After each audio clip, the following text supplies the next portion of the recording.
Everybody in the film industry was shocked to hear of Dianne Keaton's death on October 11, 2025. After a long struggle with her diseases, she left alone. Al Pacino, her on-screen companion of 15 years, startled the audience with his reaction, which shocked the world even more than her death. Al Pacino sobbed silently as he announced, "I will regret for the rest of my life not marrying Dianne. She was the greatest love of my life." He recalled how, when Dianne had once urged, "Marry me or we break up," Al Pacino had instead chosen to walk away. Furthermore, the weight of that remorse is now too much to bear, staying away from the funeral.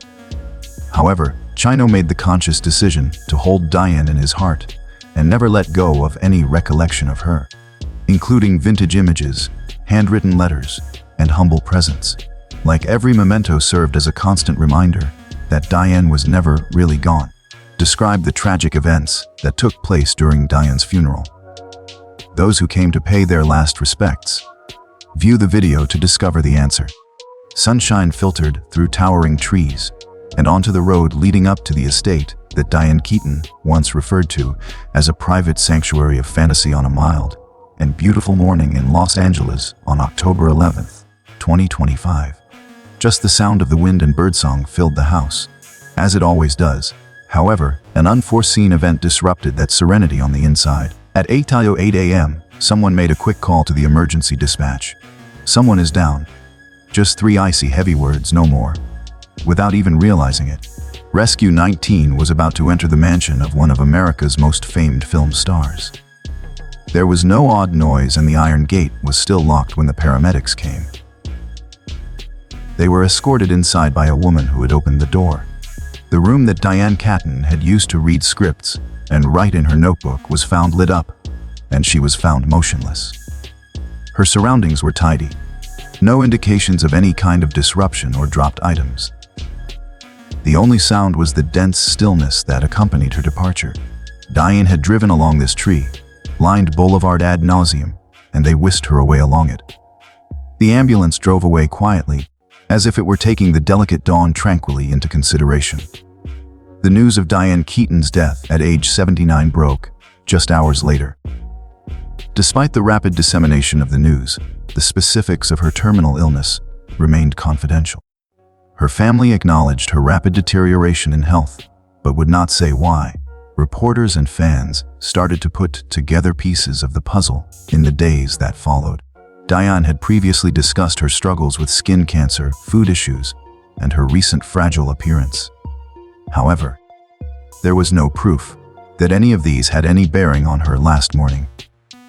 Like sunlight glinting through her mansion's foliage, every detail remained hazy, irreparably shattered, yet brilliant all the same. That rocked Hollywood. Relatives and friends of Dianne, including Woody Allen and Nancy Meyers, paid tribute to her by sharing stories of her unforgettable grin. There was an aura of effortless grace about her, as she wore a slightly tilted fedora atop her hair. But despite all the acclaim, something was missing. When she fell, who saw it first? Can you tell me who got the 911 call? How could everything happen so suddenly and without a sound? As of this now, no one knows for sure. But we'll get to Dianne's sicknesses later on in the film. Let us now attend the funeral of Dianne Keaton, where a legend was laid to rest. Our only information is that Dianne Keaton's funeral was held not long after that. A little garden on the water's edge was chosen by the family. The old olive trees swayed in the breeze, as if nature had remembered the secret vow Dianne had written down in her memoir. This tranquil nook, away from the Hollywood limelight she had mastered, but never allowed to define her, was chosen by her family, which included her 2 adopted children, Dexter and Duke. The film industry took a time to remember the woman who had changed the way people saw strength and comedy on October 14th, 2025, just 3 days after she passed away. Wordless sadness filled the air as the first visitors cautiously passed through the rusty gate. Bea Midler, Dianne's friend, came first, her gray scarf masking her tear-stained cheeks. As the First Wives Club laughed, she took hold of Carol Bayer-Sager's hand. Sager had whispered to Dianne as she lay dying. She was always genuine and never put on an act. Dianne, with that playful grin, was everything she was. Adjacent to plain white flowers, they took their seats in the front row. Instead of bright flowers, a few sprigs of lavender from Dianne's former garden, representing the purity she sought throughout her life. The tune from Annie Hall was played subtly by an ancient piano. There was no symphony orchestra. I felt my spirit laugh out loud at the music Dianne had played for me. At its core, the ritual revolved around the family. In the midst of the briny ocean wind, a cozy circle. Standing first was Dexter, the daughter, who was 29 years old and had eyes similar to her mother's. Her voice was shaking but determined.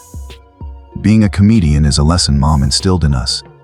Occasionally awkward, occasionally uncomfortable, yet consistently deserving of praise. Her son Duke, who was 25 years old, knelt down next to her and held her hand as he reminisced about the days when Dianne would wear strange hats and giggle with her golden retriever, Reggie. They kept quiet and told anecdotes instead of crying. Exactly how Dianne took them in when she was 55 years old. The way she transformed the house into a haven for books and unwritten screenplays. She wished for this, a modest ceremony where loved ones might share private vows away from prying eyes. Late, and looking like he stepped out of an old film, Woody Allen's pale visage was dwarfed by the basic wooden chairs as he arrived.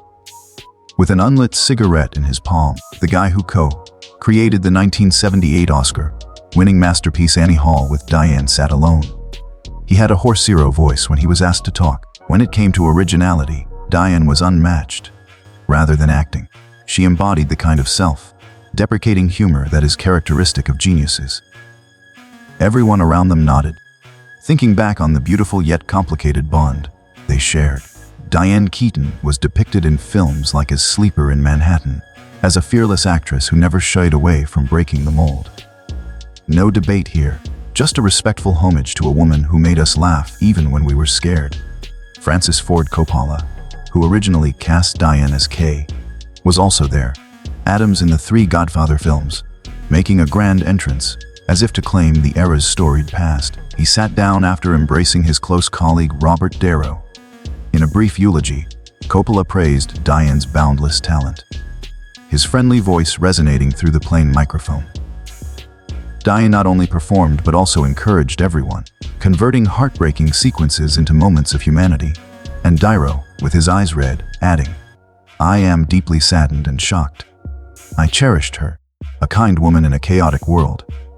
They spoke of long nights on location, silently, as if viewing a classic picture for the very last time. The atmosphere thickened as all ears listened. Reese Witherspoon and Goldie Hawn, members of the following generation, were also present. They carried wildflowers from the fields that Dianne had cherished. Dianne had tutored Witherspoon in Wildflower when she was a teenager, and now her voice was stifled. We no longer see women on television because of her. Very perceptive, entertaining, and fresh.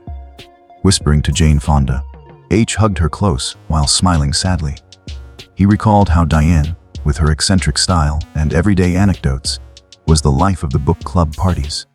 From his seat in the back row, Michael Douglas expressed his deepest condolences for the loss, while hailing Dianne as a legendary figure.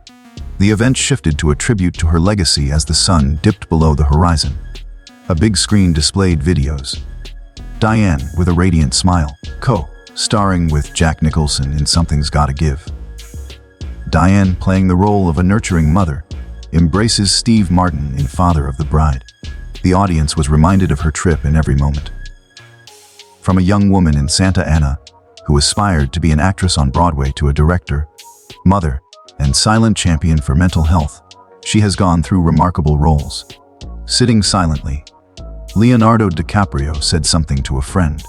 It was a privilege to collaborate with her, because she was really unique.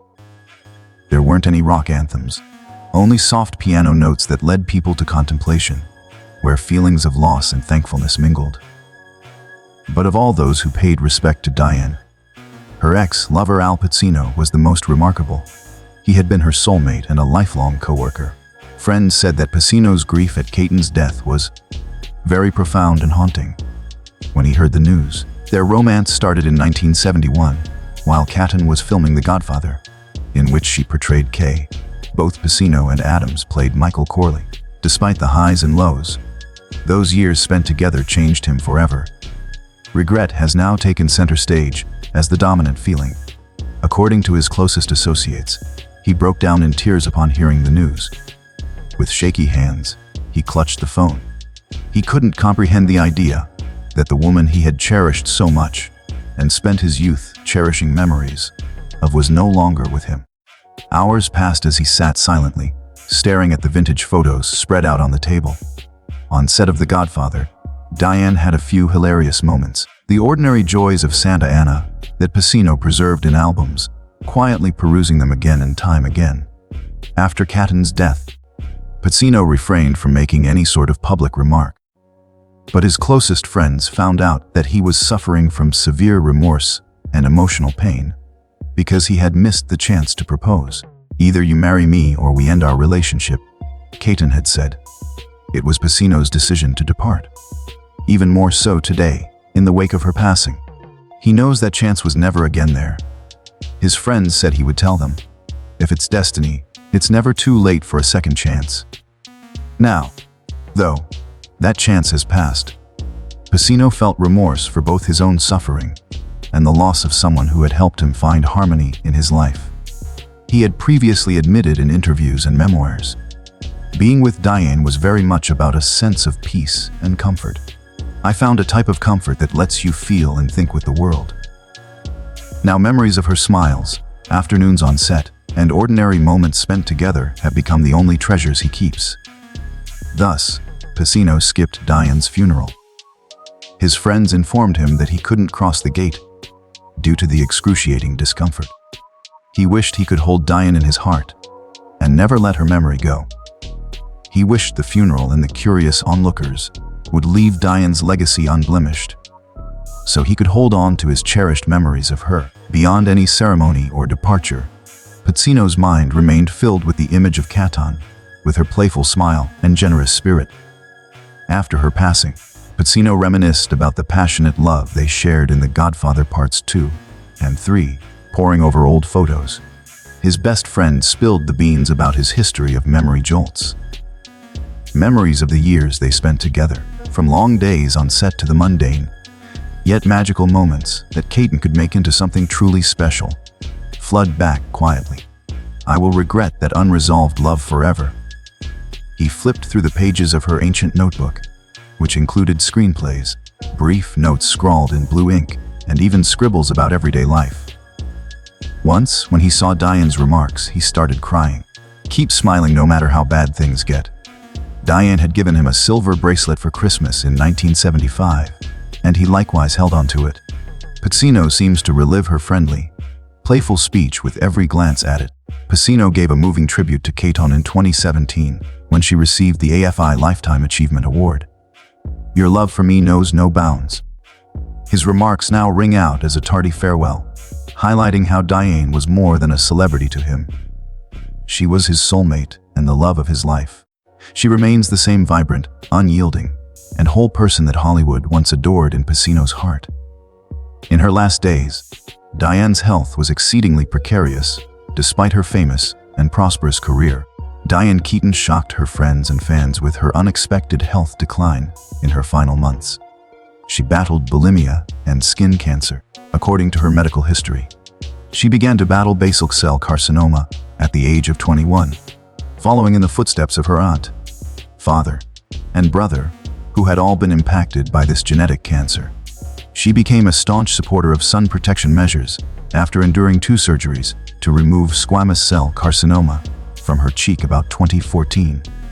Friends worried that her weakness may have been exacerbated by long-term aftereffects, because it has followed me my whole life. This was particularly true in her latter weeks, when her body seemed incredibly delicate and frail.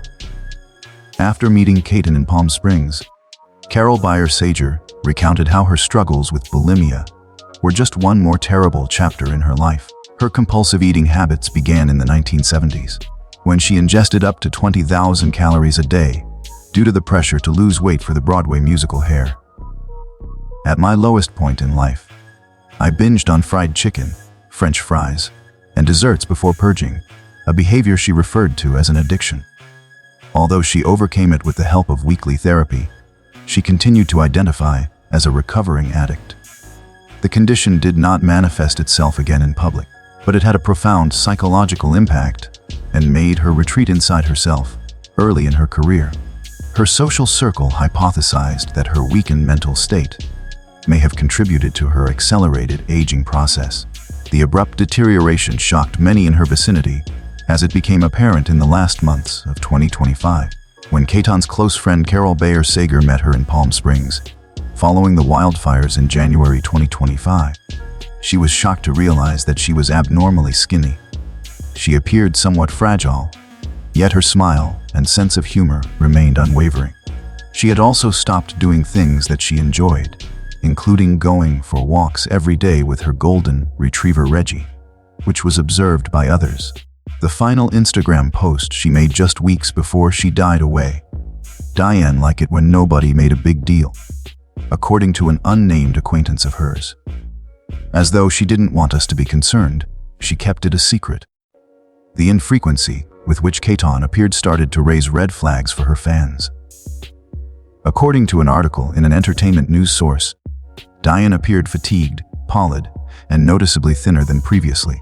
Her weird behavior continued in March 2025, when she decided to sell her dream house in Los Angeles for $29 million. She wrote a book on her life in this house she had lived in since 2017, and how important it was for her family's stability and her love of architecture. Because of the sale, her friends thought she was acting quite differently, as if she had changed her ways due to her health or mental condition. That was her favorite spot. She had always promised Dexter and Duke that they would spend eternity there. She may have felt her body deteriorating, but decided to confront it alone. According to a source who shared this decision and her decreased public appearances, her house was responded to by the Los Angeles Fire Department at 8:88 a.m.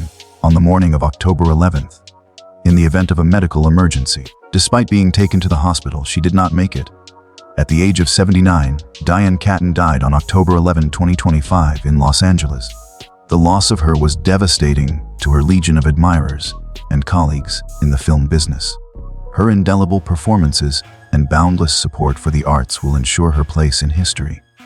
Furthermore, Dianne Keaton had passionate relationships with other outstanding men, like Woody Allen and Warren Beatty, but she never got married.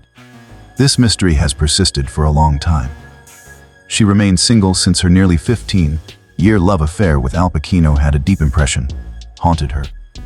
It was as if her heart had been completely given to one person and could not open again in the twilight of her life when she passed away on October 11, 25, because of the intense yet tragic connection with Pacino, which not only shaped her heart, but also became the reason she denied propositions. Memories and tales of this love story continued to reverberate like an unfinished song. Initially, they crossed paths in 1971 while filming The Godfather, when Keaton, then a budding Broadway star, played Michael Corley's patient wife Adams, played by Pacino. Pacino, a man of insane good looks and fiery vitality, enchanted Keaton at first sight. She had previously stated that Pacino meant the world to her. There were long nights of talking and intensely quiet periods on set. Their relationship blossomed on set of The Godfather Part 2, 1974, when they discovered common ground via their shared passion for art and ambition.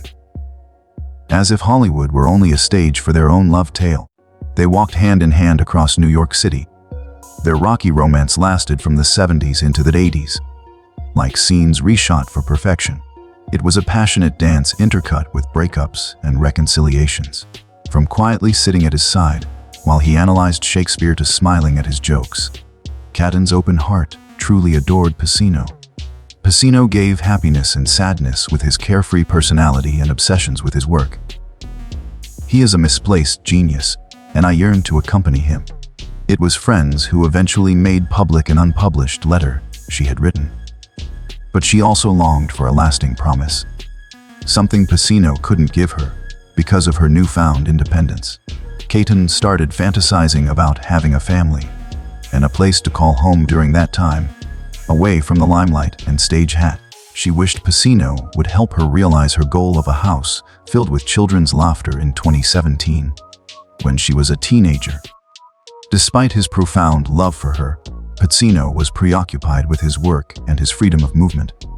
As they sat by the fire in the evenings, Keaton would gently take his hand and whisper questions about their future, to which he would respond with hugs and empty assurances.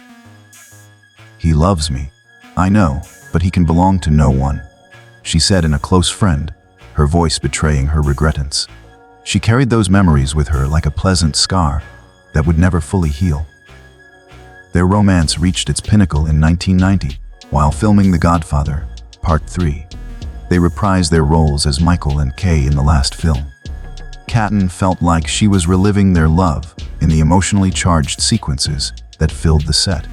She wished Pacino would take this opportunity to grow and change, so they could start a new chapter in their lives. When she made her ultimatum clear, "Marry me or we're breaking up," I was shocked. Despite his discomfort, Pacino decided to leave. "My work consumed me, and I was too young to help."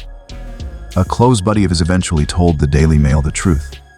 Keaton ended the relationship. Her heart broken, but her spirit strong. There was nothing else in her life besides her love for him. She wrote in her journal. Friends disclosed this line upon her passing. Not only did Keaton's relationship come to an end in a 1990 split, but it also marked a turning point in her decision to be single. She never let anyone else into her heart as much as Pacino. She turned down every engagement and short romance that guys offered her. "No one can ever make up for the loss of my beloved Al." Once, she confided in a buddy. Even though her love for Pacino was intense, it haunted her not because she lost him, but because she gave her everything for a dream that was never fully realized. It induced a dread of commitment in her. Regrettably, those years were unmatched by any other love. Keaton sought comfort in motherhood rather than marriage. She welcomed Dexter and Duke into her home at the age of 50 and transformed it into a haven of literature, movies, and joy. In an interview with The Guardian published in 2019, she stated, "I don't need a man to feel complete. I have my children, and that's my greatest love." However, friends remarked that she somehow still carried Pacino's shadow, not with resentment, but as a lovely but terrible memory.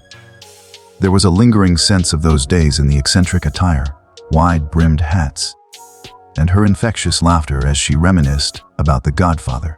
It is said that Dianne left an enormous estate worth up to $200 million when she passed away. Her wealth came from a variety of sources, including her legendary roles in films like The Godfather, 1977, and Something's Gotta Give, as well as her investments in and renovations of Southern California mansions. To safeguard her 2 adopted children and pay attention to the principles she held dear, Keaton meticulously organized the private and considerate distribution of her fortune, as she was a lifelong single lady who never wed. This was mostly accomplished through a family trust. Keaton amassed millions in her film career, from both box office successes and royalties on her legendary works. In addition to directing and producing films, she also wrote books, such as her memoir Then Again's 2011 and the 2017 interior design book The House That Pinterest Built. But real estate was still her strong suit, and she became known as a Los Angeles high-end house flipper. Just months before she passed away in 2025, she offered the Brentwood house she had bought in 2009 for $4.7 million, for $28.9 million after transforming it into an architectural marvel. Other deals in the Palisades and Beverly Hills, including the one where Madonna's impeccable taste and financial sense were on display when she bought a mansion for $6.5 million in 1997 and made tens of millions of dollars. In addition to stocks, cash, and tangible assets like artwork, photographs, and vintage furniture made up Keaton's varied portfolio. She was a meticulous asset manager with the help of her legal advisor and led a frugal life, avoiding unnecessary luxury. Shortly after adopting Dexter and Duke in the 1990s and 2000s, she set up a family trust, and there were no rumors of debt or money problems. In respect for her need for anonymity, this trust made sure her estate was distributed outside of public court. Keaton bequeathed the majority of her assets to her 2 adopted sons, Duke and Dexter, whom she referred to as her greatest love. Duke continued his musical career with his mom's encouragement, and Dexter, a private resident and veterinary technology graduate, posted online tributes to his mom. Keaton left a modest amount of her estate to charitable organizations in addition to her family. Family, close friends, and other famous co-workers attended Dianne Keaton's burial, which was held in a solemn and personal setting. From her infectious smile and magnetic personality to her strength in the face of illness, many people will remember her fondly. In loving homage to Keaton, colleagues paid tribute to her huge impact on American art and entertainment. Condolences, flowers, and anecdotes of her inspirational life adorned the funeral area, a testament to the reverence and love that people had for this iconic actress. Linda Keaton was the only woman I ever wanted to marry, according to Pacino, her longtime lover. In your opinion, how good is Dianne Keaton? Symbolic of both art and character, this woman is both powerful and vulnerable. Give your opinion. Become a subscriber to access additional content, including renowned movie actors and actresses. Additionally, we appreciate you being here today as we pay tribute to Dianne Keaton.